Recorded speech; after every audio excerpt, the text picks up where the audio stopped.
off of vacation. It's been great. Let me get a little personal. It's just great when you just go on vacation and you can just sit back and relax, reflect a couple things, and put things in perspective and plan, and try to just reevaluate, things in your life. And part of me being a little sick, under the weather, but it's a real good thing. It's a blessing. It's a real blessing to just take time, especially if you're really busy, man. And a lot of people don't understand, like, if you just a busy person just working and trying to do things and stuff like that, it's tough to, like, be around and do a lot of things. But I'm just happy that I could just go on vacation, and I just relax and spend some quality time with my baby boy, my wife, and her family, and just relax and reflect some things. But it was also business related as well. There's just a lot of stuff, but I still went to the beach and enjoyed myself, and I really just enjoyed that, and just reflect on some things. And sometimes you gotta make decisions about other things, and think about your future. I gotta think about kids' future, certain other things. So that's the good thing. That's a good thing. But I'm back. Let me see. This is season 2. Yeah, you can say it's season 2. Has it been a lot going on in NBA? Not really. I was away for 2 weeks. And I chose not to use the Wi-Fi on certain things. Only,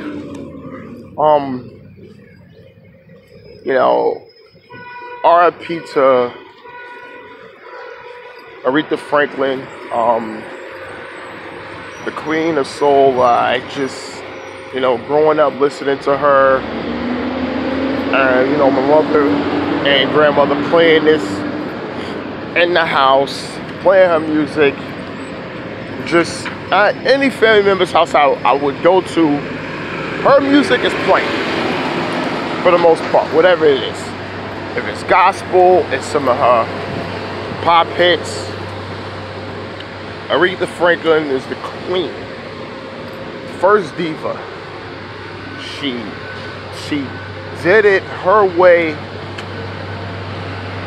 and for a black woman to do it her way in a male-dominated industry is just a blessing, and she doing it at the times where really just a black person would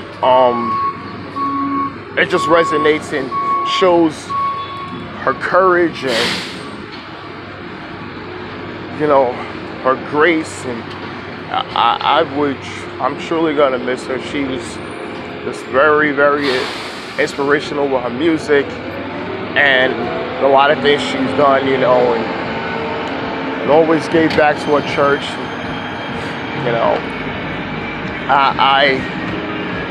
I was just truly saddened by it, but she lived a great life and she inspired all, and I enjoyed it. And that was like the only real time I let me connect myself, sir, and I found out, through that.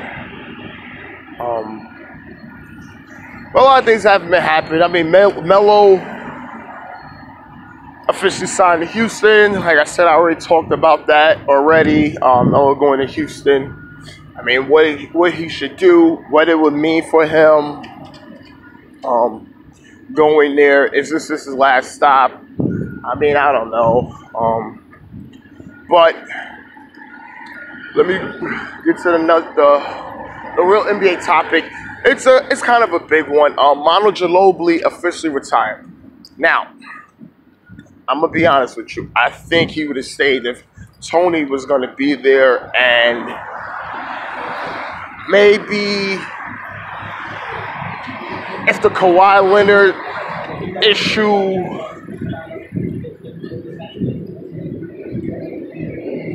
was gonna come spill into the season, I think Manu would have been there to quote unquote, just be the calm of all this treacherous waters. But I think after that, after Kawhi was officially traded, then he had time to reflect. He's 41 years old. Got old, and playing pro ball. He's been playing pro ball longer than his life. He's been playing pro ball since he was 16 in Argentina, then before coming to the Spurs. Been playing with them for 16 seasons. And he's just one of probably the greatest sixth man of all time. And he relished in that role. People say if he was a starter, what would he have been? I say, listen, when he started, he played good. But what happened was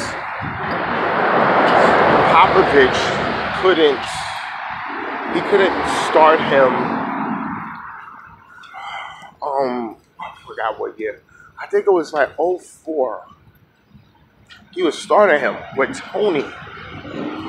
But the issues with Tony and him playing together in the start of the game wasn't conducive of what they do. So because of that, Pop took him back to the bench. I swear it was like 2004. Yeah, it was 2004 because I just remember he was starting and he was just getting good, and it's like, yo, why is he not starting? But they just said they knew that he was better coming off the bench, and he came off the bench. Just kind of miffed at it, but then over the years, Dane Popovich sometimes put him in the starting lineup certain times, but I think he's going to go to the Hall of Fame. 4-time champ, 2-time All-Star, won the sixth man. I think he won it twice. Not sure. I think he won it twice. He's just a great player. He was just, winning that championship alone for Argentina in 2004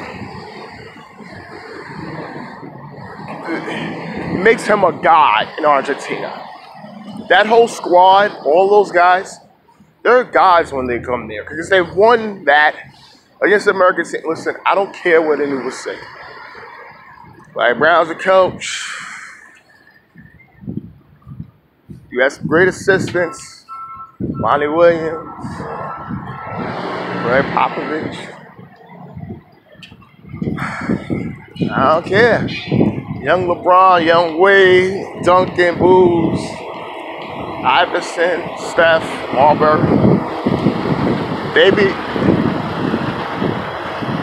They came and took the bronze, but they want to go, and I'm very happy for that guy, those guys, because I remember 2004. I was just like, I was so miffed at the USA team. I was so disgusted with their effort. You had me actually cheering for other countries. Just beat them. Just beat them. Like, I was going for Puerto Rico, and they was doing. It's another subject, but He's good. It was really good. People say, is he Hall of Fame worthy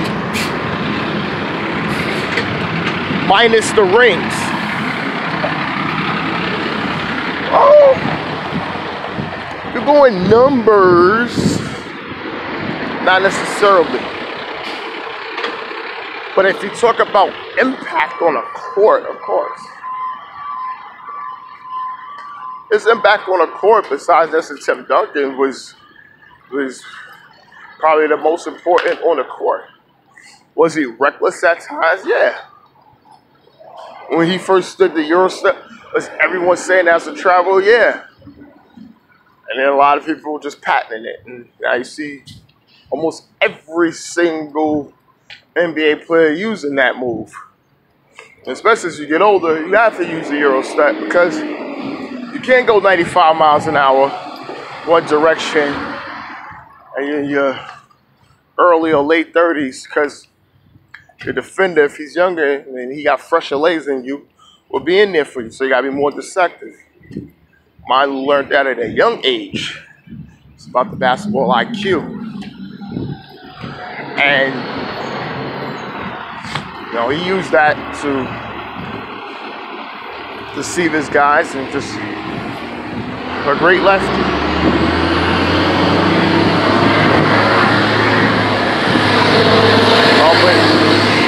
He's no doubt an NBA Hall of Famer, man. It's like, this has so many moments. He should have been the Finals MVP in 2005 against the Detroit Pistons. I don't care what anybody say. Yeah, I just gave it to Duncan. Manu was killing that series. Detroit had no answer for him, period. Detroit had no answer for him. And I was kind of upset about that. I didn't even care who won, because I hate Detroit. And damn sure you know I ain't going to go for them damn Spurs. A Lakers fan. But Manu Ginobli definitely should have been Finals MVP that series. No doubt about it, he should have been Finals MVP that series. But, you know, the past is the past. But congrats to Manu on a great career. They should probably announce that they're going to be retiring his jersey probably sometime this year. They'll be doing that. I don't know. They'll probably pick a date on when they're going to do that. Probably when Tony comes back. I don't know, baby. They'll pick a date. They'll get Tim and all these guys out there. You know how they do. They'll do that. The next one is Jimmy Butler. Like, he alluded to something. Anybody say it's coming? Alluded to a possibility of playing with LeBron in the Lakers. Now, to be totally honest with you, the Lakers whatsoever will not entertain getting Jimmy Butler for their team at a max deal. I'm telling you guys, the Lakers will not, I repeat, will not entertain signing Jimmy Butler to a max deal via free agency. They will not do it whatsoever. Now, reasons. Age, that's one thing. And just, they think the guys that they got is good enough, but the guys they want in free agency after just something to be a trade has to be younger than the age of 27. The reason for this is because they can't have anybody north of 30 or at 30 playing with LeBron unless it's a championship caliber team, and then the people, the young guys there are actually good enough to the point where when LeBron and so-and-so retires or they leave or whatever happens, the guys they have in place is going to carry the mantle, the championship mantle, or the playoff contending mantle. So signing Jimmy Butler is not doing that. It's lessening your asset, and your ceiling is getting real high, which next to Golden State, unless God forbid something happens, won't be good. So you got to think about that. So that Butler thing, he can say it, but knowing who's in the front office with the Lakers, and I spoke to someone, they said it's not happening. I already know my logic around it already says no, that's not happening. I look at what Jimmy Butler says, see what he wants. It don't even matter. Even if LeBron says, listen, I'm okay with it. Well, the Lakers will just say, well, we'll think about it, but they won't do it. Not that. They got to be careful in what they're doing. They're being very, very careful because things has been thrown out to them. You got LeBron. You just got to wait. Got to wait. See how this season holds up. See what the players develop, and you see what you got. You know? I think Magic Johnson's playing a good game right now. You have to be like Danny Ainge. Danny Ainge is the way you want to really GM your team right now. You have the assets. You have the certain things. You got to hold your chips. Don't win to cash them in. You don't go all in for something. That's why they haven't done that for Anthony Davis. Got to hold it. You know?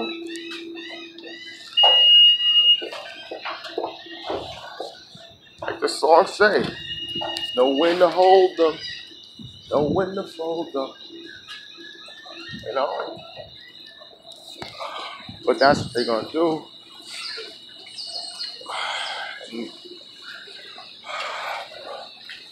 And listen, and that's all I got for today. It's NBA Onetake. It's me, Pretty Boy. You can follow me and YouTube, Instagram, Snapchat.